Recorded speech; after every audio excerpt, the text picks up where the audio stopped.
This episode of Vic's Basement is brought to you by Sony and the PlayStation 4. Greatness awaits.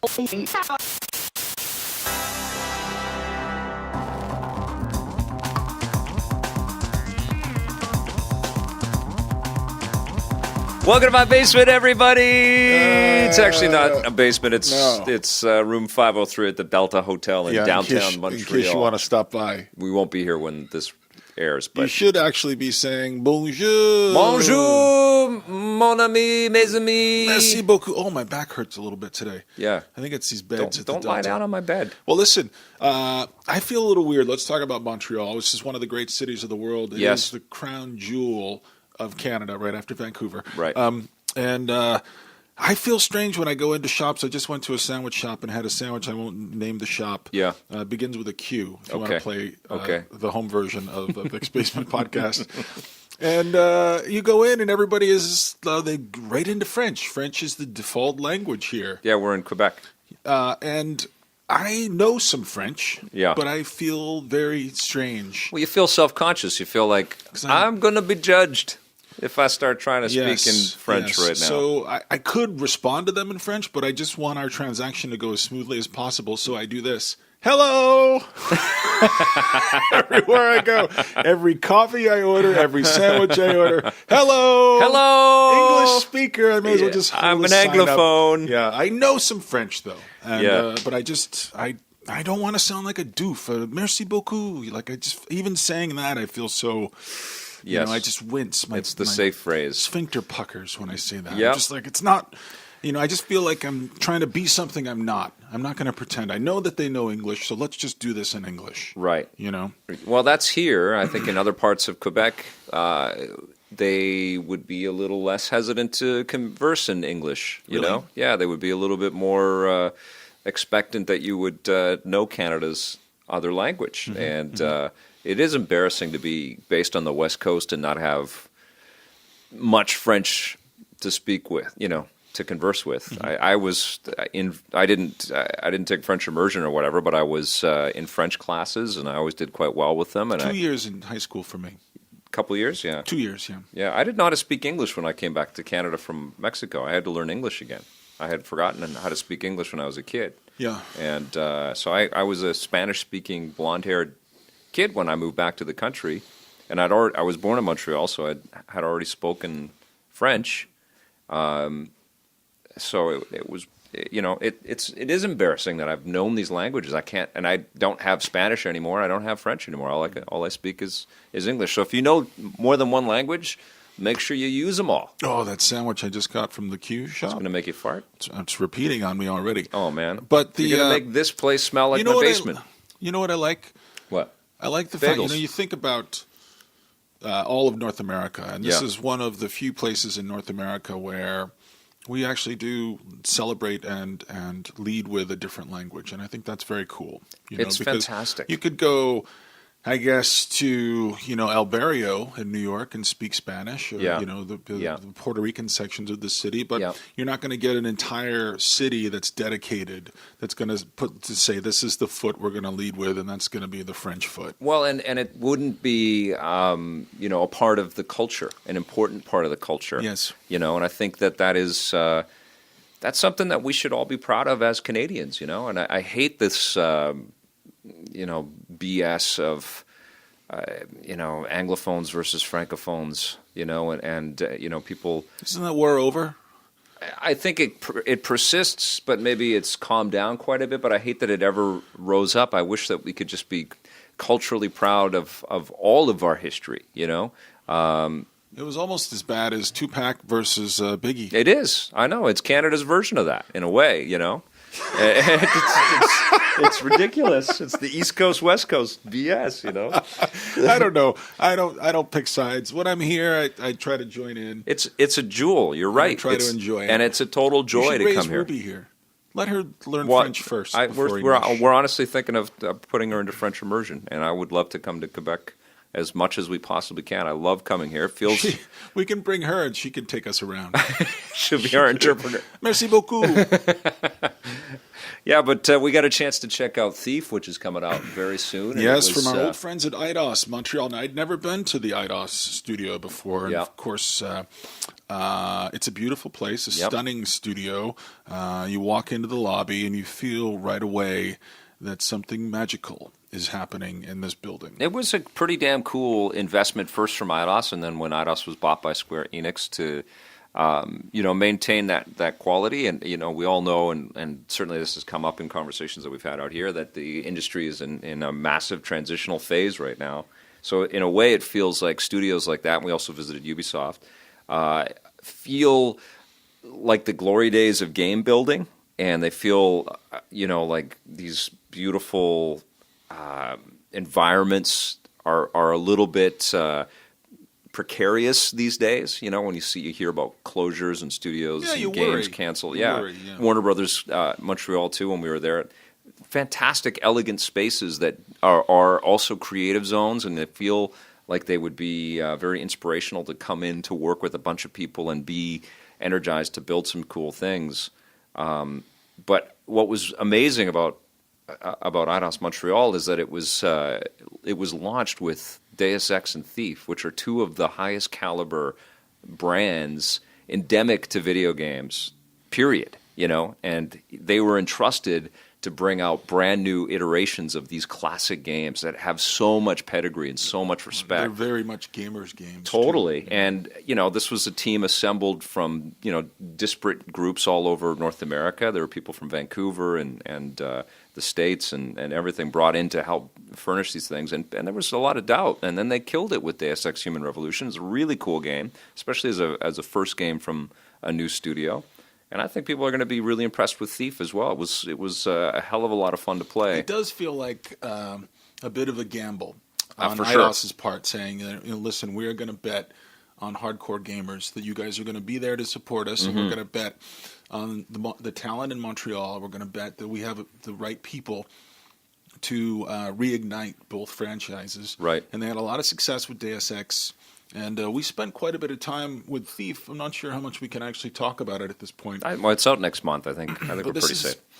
Probably one of the most transparent studio visits. It's exactly the opposite of that Bungie studio visit I did, where it was all telling and no showing. This was all showing. Yeah. And aside from a very brief morning presentation, they just gave us the game. They're like, here's the game. Have fun with it. I played it for a few minutes at E3 last year, and it was cool looking.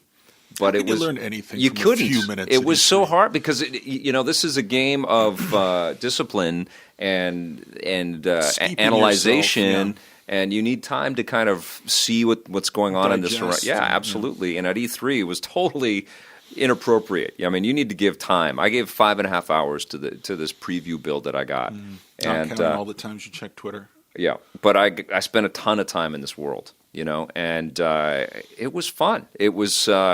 I was worried that it was going to be a little too slow and a little bit too clunky, but they've got a very physical main character in Garrett, and obviously there's some connection to the Splinter Cell teams on the Thief team here.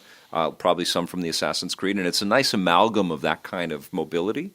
But there is, a lot of environmental stuff that you have to pay attention to. They're devoutly single player. They're not trying to, slide in a sort of a multiplayer type component into this thing. To see. Right, and it feels a little similar to Dishonored, but also a little too similar at times. Sometimes, but there's also a more. Because of the blink and the awesome powers that you got in Dishonored, which were so much fun as game inventions, it did feel a little more supernatural, a little more fantastic, a little more super heroic. This game doesn't feel like that. It does feel like you have some super heroic, Batman type mobility, but you don't feel like a superhero. Well, there's still elements of the supernatural. There are, yeah. And thinking back on Dishonored, the only supernatural power that I ever used while playing the game was blink. Yeah, I didn't use any of the throw rats on that guy. You were looking through walls and stuff. Come on. Oh yeah, I guess so. I mean, Of you have course. similar thing with they The call it focus, focus. yeah. Can't exactly see through walls, but you can see things in the environment that are going to appeal to Garrett, things that he should pay attention to. Yeah. But this game has been, I mean, let's just say this has been in production for A long almost time. 5 Well, years. since the studio opened. And you can feel the overall catharsis, Yeah. the weight of this game, Right. for better or worse, is off the studio's shoulders. Mm-hmm. And now they can go back to working on other stuff. And it does feel that way. It does feel like this is the end of a long period of labor, Yeah. a labor of love, but Yep. also it was a labor for them Yeah. to make this game and to get it out the door.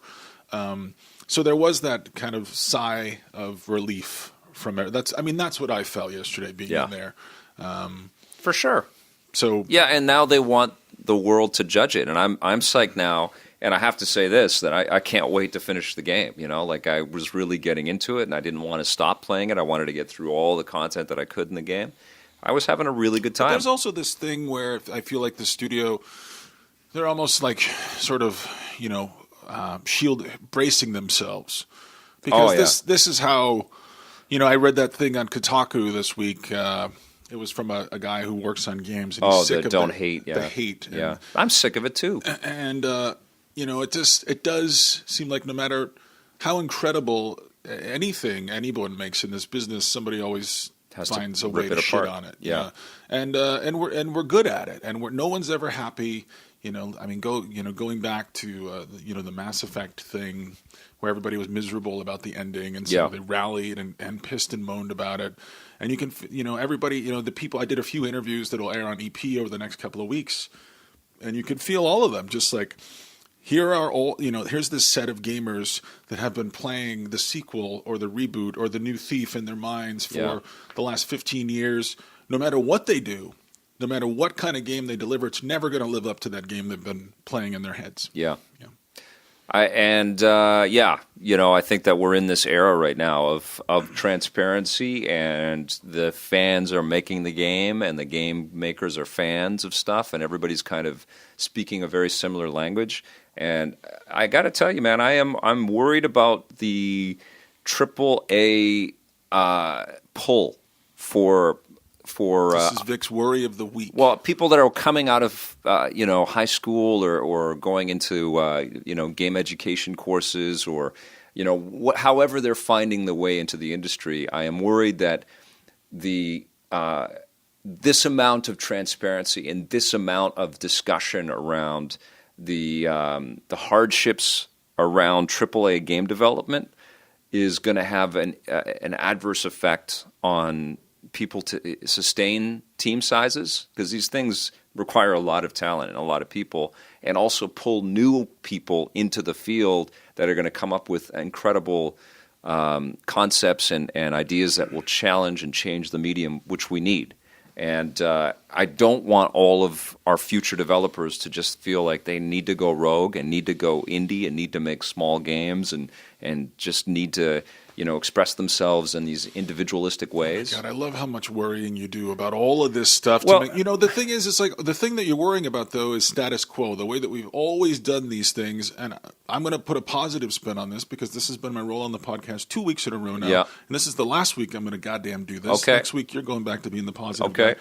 There are more options now for people to express themselves in because games. There Yes. used to be only one path, and that was you joined a team and you hoped to rise through the ranks and maybe one day lead your own team. Agreed. Now everybody can, you can have your Ryan Paytons who are like, well, screw it. I'm not going to go, I'm not going to do the route where I'm just, rowing the slave ship. I'm going to make my own ship. And Right. it's going to be awesome. And Yeah. so you can go do that if you want to, or you can join it. Like we were at Ubisoft today.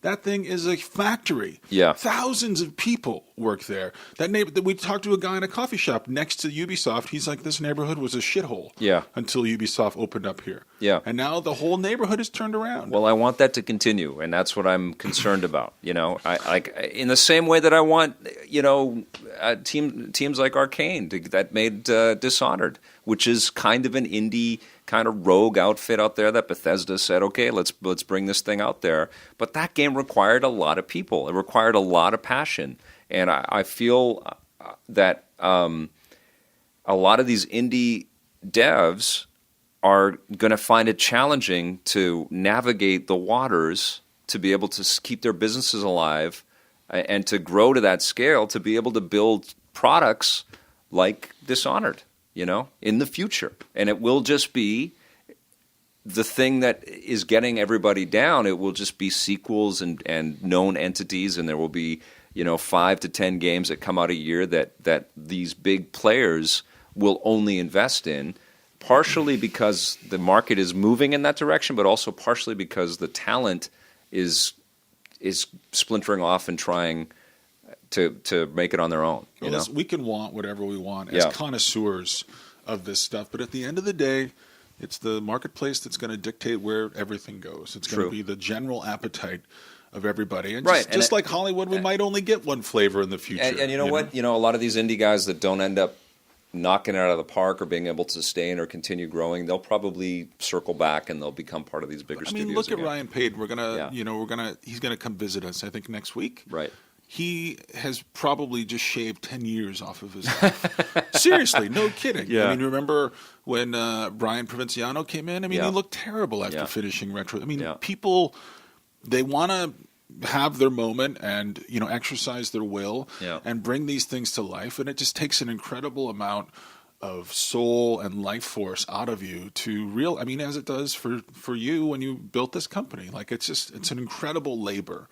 I do worry about these guys sometimes, their health. Yeah. We'll see what kind of shape Ryan's in when he comes up next week. Yeah, I know. Maybe we'll get a spa day. We'll take him out for a spa day, get our pedicures. But you know what? We have a lot of people listening to us right now, and I have been complaining, and I have been ranting, and your mom listens. Yeah. But we have people that are aspiring to make games and be a part of it, and there's a couple. I want people to feel encouraged. I want people to get out there and do it. You want to make a game? Sometimes I think about it. I don't want to. Sometimes I think about it. Yeah. And then I think about Brian Provinciano.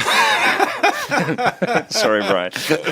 And I just imagine Ryan next week with his Rip Van Winkle beard. Yeah. No, listen, I love this business so much, and I love the potential of it the most. That's what got me out of bed. That's what made me want to build this show and these and these products and build this team is we're just getting started. We are just getting started, and I don't like this gloom over this industry. It drives me crazy, and I don't like this, well, we got to just think small kind of attitude, and we just got to, that was what my whole free-to-play rant was about, right? We don't just need these small little things. No, we need some really big reaches, and even if they don't succeed and make, $5 million a day like some of these free-to-play pieces of crap, we need to aspire. We need to build. And one of the most exciting things that's coming out this year, which was I think the best thing about the VGX show that Keeley put together, was No Man's Sky from Hello Games. And even though they are absolutely embracing the in-app purchase model with the Joe Danger stuff, still super fun, still very, very cagey, very smart. But I love that they came from console. They are small. There's only 4 of them. But it was awesome to see the reach, awesome to see the desire to build something that shook things quite a bit like that. I want that all the time. I'm starting to worry about you. Right. I want you to stop worrying so much. About the business. Yes, because I think part of it, you can worry up to a point, but part of it's like worrying about the weather. We can only do so much. Yeah. You got to let the clouds roll in. You got to let the clouds roll out. So they're in now, but they'll be gone soon. And I'm 100% certain everything is going to turn out okay. It might not be tomorrow, might not be next. I can't even believe this. 2 weeks in a row, I have been the sunshine. No, I know that it's will. all going to be fine. I know that you're going to play some great games. I know you're we will. You're going to love your PS4 and the Xbox One, both huge successes. Wii U, not so sure. Well, that's what I wanted to say too about playing Thief, because it was the first. It isn't a fully next-gen game, and you pointed this out because it's on the other consoles, and you can feel that it's an up-res, or that it's got some great new effects, some visual effects and stuff. It has some smoke in it. To add some detail to everything. We need the PS4 to add smoke to Thief. But it felt great to put the PS4 controller in my hand and play something new on that machine that wasn't already available on other systems. At least they're all coming together, and it feels like, okay, here's the next footfall. Like more stuff is coming, and that's what I want now. I want us to start the run. Like let's get into more games. Let's get in. That's what I want now for both these machines. And I today, this is old news by the time this airs, but the image of the new Titanfall controller for Xbox One is out there, and people are excited about that. And it's like, yes, okay, let's get into this. Let's start playing these big games. People are excited about a controller that has the Titanfall theme painted on it. It's part of the lore. This is why it's part of the world. Go to law school. So we're in your hotel room. Yes. Here at we're in downtown Montreal. We don't need to name the chain. Yeah. They're not going to do anything for us. You did. Yeah. And you have 2 beds in your room. Yeah. I'm sitting on one. You messed the other one up. It was this was the one that was not used. Yeah, so the maids have to redo everything. You don't let the maids in when you're here. You're afraid they're going to go through your things. I want to save on the detergent and the effort for them. And you're afraid they're going to touch your Vita. I don't care about any of that. I just don't want them to come in and have to work for nothing. I don't mind if I have a messy room for a couple days. You're afraid that the maid is going to complete a few races and wipe out 2048. That usually happens. If I was a maid, that's what I would do. I'm looking at the bed over here. Yeah. We talked about this when I first came in. There's a little decorative pillow that goes on each bed. Yeah. And the pillow I know. is like a germ magnet. Well, you're a germaphobe. Do you know? You're always worried about that. But you know how many I know. I don't. Sexual positions but I don't were think performed about that. on that pillow. I even forgot that the pillow was there. I just fell asleep and it was in on my there. luggage. I have a long pole, like a telescopic pole that I can stretch out. I use that to push things off the bed when I get there, so I don't actually have to come into physical contact with them, because I'm pretty sure that pillow has scurvy in it and a strain of the bubonic plague. Based on how many hotels and it's right on your bed. You and I have been in our careers here, we should be long dead if these germs are out to get them. Especially that's why our immune systems are so amazing. Maybe. I mean, especially thinking back to the roots of doing EP, and we would travel in a van, and the 7 of us would stay in just $20 a night farts. Yeah. Motel rooms. Thank God there were no bed bugs back We should then. Be dead, but we're okay. I mean, we're all right. But a couple of weeks ago,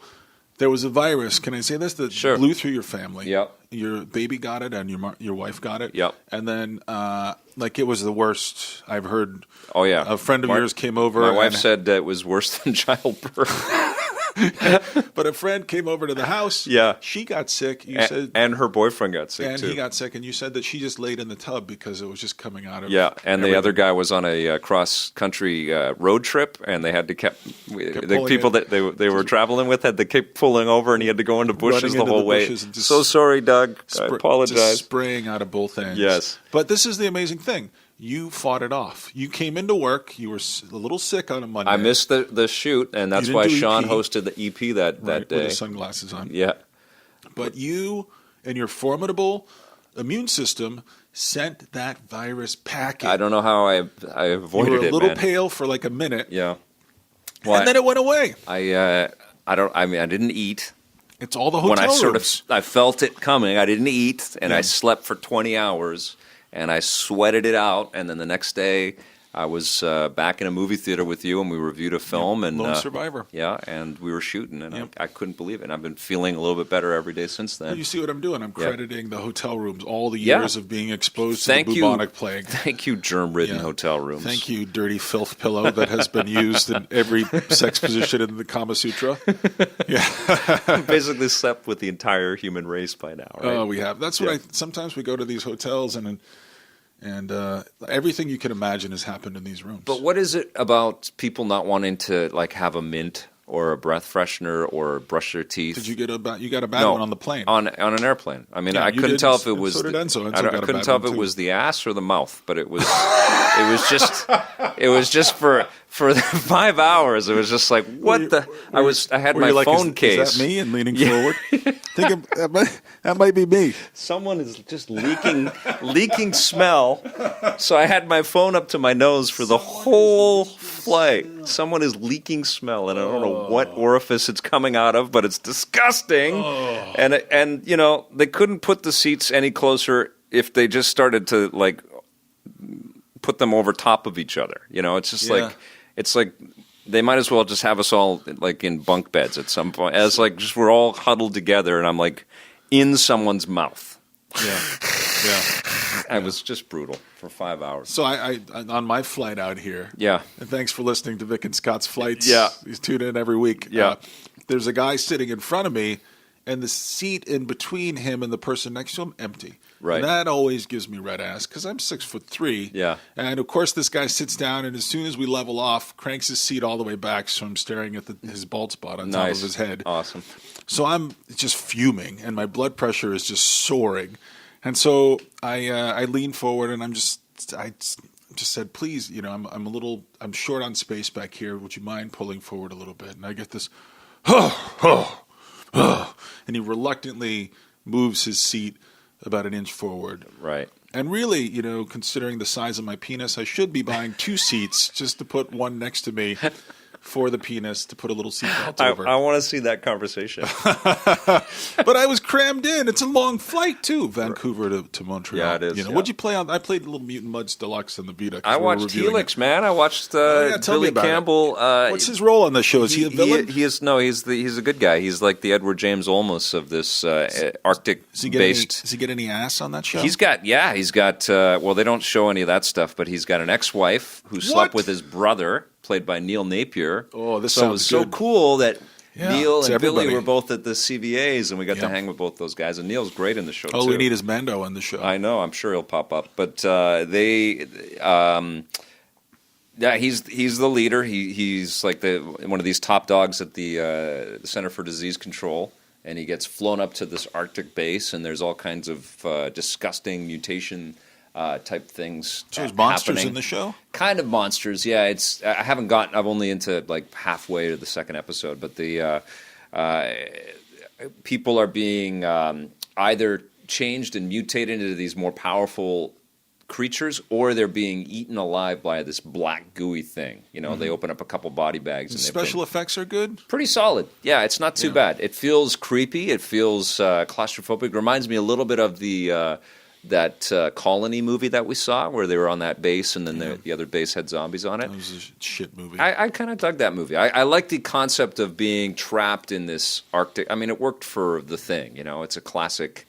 It's a classic story. Or even the vampire one. I thought that was. I like cool. the setting too, but not everybody has made the most of that setting. I know, and Sounds like Helix is. I want there to be more exterior type shots. They shoot it they've all got in Toronto. They shoot it in Montreal. In Montreal? Yeah. Okay. Yeah, they shoot it here, but they're wrapped. They're wrapped on that. And how do they do all the snow and everything? Do they go out? Where do they get the exteriors? I don't know. I think that there's a lot of CG. I mean, there's a lot of glowy stuff. You can kind of tell. I think this will be something like if the show proves itself in ratings, they'll spend more money on effects, and it will become a bigger sci-fi flavored experience. Yes. Because they're talking about future technologies and future types of research and things like that are going to let us get a little more esoteric. But it's a smart show, and there's a lot of intrigue with the way that some of the backstory and the characters is interwoven, and some good-looking actors in the thing. Is that your recommend of the week? Yeah, I think so. Yeah, I think definitely check it out. It's good to start. Why don't we review it? I think we should review it. Let's do it. Would I keep watching? You know what? Yeah, absolutely. Let's watch one more episode. I haven't seen any. And I'll lend you my iPad, and you can watch it on the flight back. I already got my flight back. Oh, you've already planned it out? Yeah. Okay. Well, I watched 4 Helix, hours, and I watched. Get angry, let my blood pressure soar, yell at the guy in front of me, and I feel bad about myself. I got a full flight. So I watched Helix. I watched Prisoners as well, which I was dreading to see because it's about the abduction Jake of 2 Gyllenhaal little kids. Yeah. And, Hugo Weaving. No. Hugh Jackman. Hugh Jackman and who's the It's Hard Out Here for a Pimp guy? The guy that was fired from Iron Man. What's his name? I don't know. He played Rhodey, and then they fired him for Don Cheadle replaced him. Oh. What's his name? Oh, shit. I forgot that there was a different... yeah, in Iron Man 1. Yeah, we'll think of it in a second. I forget his name. Let's not hurt ourselves. All right. He was good in this. He kind of drives me crazy because he always... Oh, Terrence Howard. Because he always sort of... Terrence Howard face, yeah. He overemphasizes, yeah. but he's muted, and he was truthful, and I really liked him. And Jackman is... Like, he was making me so emotional as his dad. I mean, it was. Have you ever seen the? What was the Sean Penn movie that Clint Eastwood directed and Tim Robbins is in it? I don't know. Oh God, I forget the name of that one. Oh, The River, or something like that. Mystic River. Mystic River. Is that right? I don't know. There was a Mystic River. Yeah, that was heavy. Okay. Same kind of intensity. Why do you watch this shit on the plane? Well, that's so, especially it was when out of all of the you're things. trying to decide if it's your ass or the guy's mouth. Out of all the things that were available, that was the one that we didn't see in theaters, and I was really grateful that we didn't see it because I was horrified about the subject matter. Yeah, it's about a child abduction. Yeah, and I thought I wasn't going to be able to deal with it, but it was actually they Hollywoodized it a little bit. It's been a while since we've had a weeper in theaters where we both openly cry in front of one another. It's been at least a year. Man, Peter Berg tried with that Lone Survivor, didn't he? Yeah. God, he was playing he might as well have been up there playing a harp with the whole trombone section or something like that. Well, you're not going to believe this, but I've started to finally, after being browbeaten by you for almost a year now, started to watch Arrow. Great.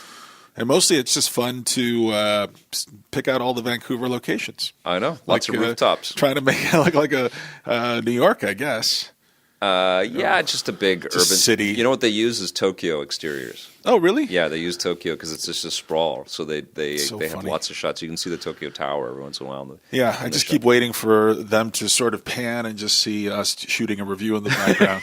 It's going to happen at some point.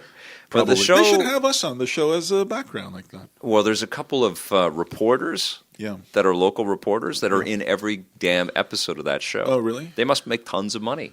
They're like local Vancouver reporters. What about us? Why don't we get these jobs? We don't have an agent. We don't have agents. But we're sexy.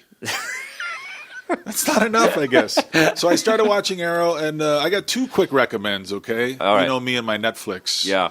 Cheers. For God's sakes, Cheers. Netflix. Should watch Cheers. Netflix, no, I'm not going to say Cheers. Okay. Netflix, if you're listening, sponsor us because we're giving you free advertising week in and week out. Do you think people know about Netflix? Someone might have heard about it. I thought I just had discovered it. No, I've been watching the original Twilight Zone on Netflix, which is just incredible.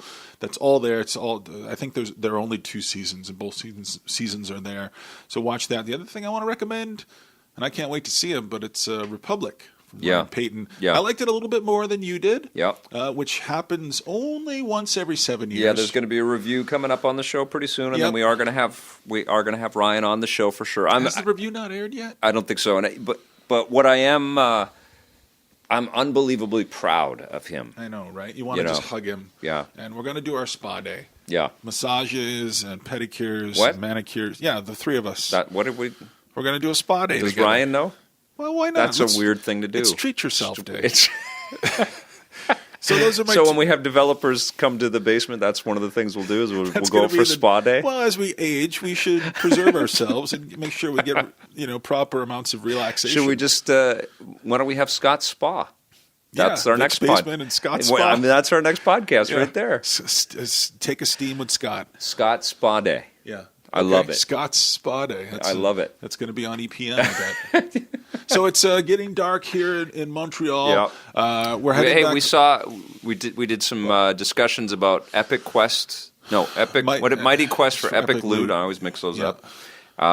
Which actually looks pretty fun. I hadn't really seen it. I heard a free-to-play game, which I know just gets me angry. Your balls all twisted. Yep, it does. I untwisted my balls and I sat down and I checked it out, and it actually does look like it's going to be pretty fun. I love the concept, the fact that you build your own tower. Yep. It's tower defense where you build your own tower and lay traps for other people. It's and then Dungeon Keeper meets Diablo, man. You go plunder other dungeons. Not everybody knows what that means. You go plunder other dungeons, and people come plunder your dungeons. Pretty rad. Yeah. You don't have to pay a damn thing. Yeah. Who could be calling you? You want me to check? That's the maid. They're wondering if they should come in and clean up everything. Hold on. Scott's going to take a phone call. Yes. You know what? My room is just fine today. My room is fine. I did a little cleaning around here myself. He's impersonating me. So we'll What's he doing? I think I have plenty of fresh towels. Thank you so much, though. You have a wonderful day. Au revoir.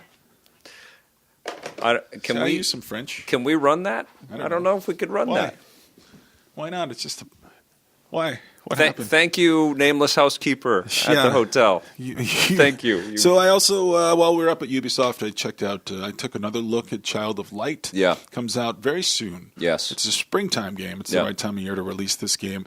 It's Ubisoft's homage to all things JRPG. So it really is. Really? It's it's a weird, strange, hand-drawn, beautiful little project. I think expectations are probably pretty low for it. It seems like the audience for it is very specific, but we'll see how it all pans out. I got a chance to speak with the creative director. That interview is going to air soon, and he's doing this thing now. When they finish a game, where he's just playing the game every day, over and over and over and over again. So every 2 days he's doing a playthrough, and they're tweaking and they're finalizing and putting dotting the I's and crossing the T's. And it looks good. I don't know. I'm not a huge JRPG fan. Yeah. You like them a little bit more than I do. Sometimes. But it looks like an acquired taste. But we will be reviewing it soon. Well, it's good to see UB spending their money, and trying different things. Of EA maybe in circa 2010. Yeah. Dead Space and Mirror's Edge. Was that 2009? 2009, 2010. Maybe 2008. Yeah. Might have been 2008. Before the first Dead Space came out? First one. Remember that year and when Dante's they announced Inferno. And they were like, here we are. Here's all this original stuff. Yeah. And then the only thing we still have is Dead Space. Well, I think that Assassin's Creed 4, which is phenomenal, and everybody should pick it up if you've got a new console, because it's ridiculous. It's so robust. But I think that Assassin's Creed 3 burnt out a lot of people. Like, they used all the goodwill up on that game. And people... Because, as you say, sometimes it becomes a job. Right. And it was a great... AC3 was also a great game. It had lots of issues, but it had lots of great content to justify the time and the expense of it. But I think people were like, okay! Yeah. And so Assassin's Creed 4... And they knew it. The development team knew it when they were making the game. That's some of the stuff that we talked about when we were interviewing them last year. So less people have got in line to buy that game, probably also because they were saving their money for the new consoles, whatever the reason. So, but UB is looking into the future saying, okay, we can't just keep going to the AC bank forever. This is not going to be the lifeblood for our company solely. We need to invest and diverge. Something new. We need to come up with some new stuff. And UB has been pretty amazing corporately for that, with their Montpellier investments and their Paris investments and their Singapore investments. But Montreal has been pretty specific with either, Splinter Cell, Far Cry, Prince of Persia, or Assassin's Creed. I mean, they've done a little extra stuff with, some other Feels sort like of it's been a little bit of a disappointing year. I don't think Blacklist was quite the phenomenon that they were hoping it would be. Nope. Sales for Assassin's Creed, as you pointed out, are down, for whatever Call of reason. Duty was down. Everything was down. Everything was Battlefield was down. Yeah. So now I'm starting to get worried. Thank you. All your worry has been transferred from you onto me. What the hell's going to happen? I mean, it's there are a lot of question marks. The business is going through change for sure. But that's what I'm mostly concerned about, is that as many of these changes that do happen, I don't want the scale of ambition to be, undercut. And I want new ideas, even if they're existing franchises. I want there to be teams that are built and solid and cooperative enough to create cool content in this sphere. But again, think about the early days of Hollywood, all the epics that they shot, like Cleopatra, ridiculous amounts of money, the Cecil B. DeMille kind of era. It's always changing. Extras. And then in the 50s, they went into method acting, and James Dean was like a complete, shook everything up, and then things scaled right down in the 60s, and then Planet of the Apes brought everything all back. Let's not worry too much. Okay, yeah, I know. It's going to be okay. There's always going to be good stuff to play. There's, the smartest people, the most visionary people, the most artistic people, they're drawn to this medium. It's amazing. They always will It's be. the best entertainment that we have made as human beings. And it's flawed right now. It is. It always has been. But maybe now more so than ever. I think Assassin's Creed 4, Black Flag, beautiful game, but it's a big flawed game. Well, and now what's, I think, the biggest flaw in it, and we're complicit in this, is wearing our concerns about the business on our sleeve, and we're always discussing how it's being run, you know? Yeah. And it feels a little too inside baseball, but everybody that loves games has that same concern. Well, we're trying to figure it out. I know. We want to be the ones to figure it out. We want to help. Yes. That's what we do. I mean, part of it is we know people in the business that deserve to feel confident about their future. Well, we've seen people who've had to pack up their lives and totally and move on to something else. And we're also selfish gamers, and we want to play the hottest, coolest, awesome, largest, HDest, incredible experiences that we possibly can dive into.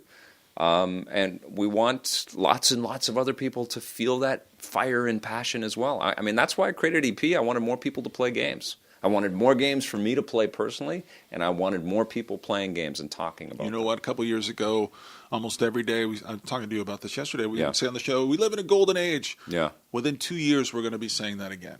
Mark my words. I know. Another golden age is coming. Absolutely. I mean, PlayStation Now is... and that'll be the last one. Then after that, we'll be dead.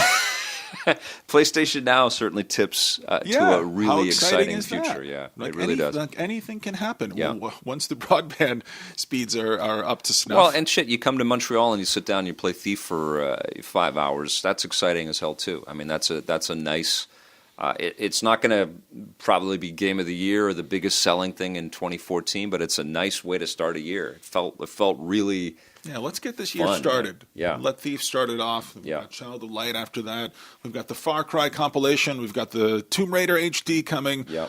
There is stuff for us to look at. I know. And we're going to be looking at it soon. But tonight we got to go to the movies. Let's go to the movies. Yeah, let's hope Jack Ryan's okay. Chris Pine. Keira Knightley, we got her to look at. All right. She's easy on the ice. All right, well, thanks for listening, everybody. Yeah. We will be back in the stanky basement next week. So... Au revoir. Au revoir, mes amis. Stitcher. Écoutez Stitcher. Right? That's good. Is that right? That's good. Okay.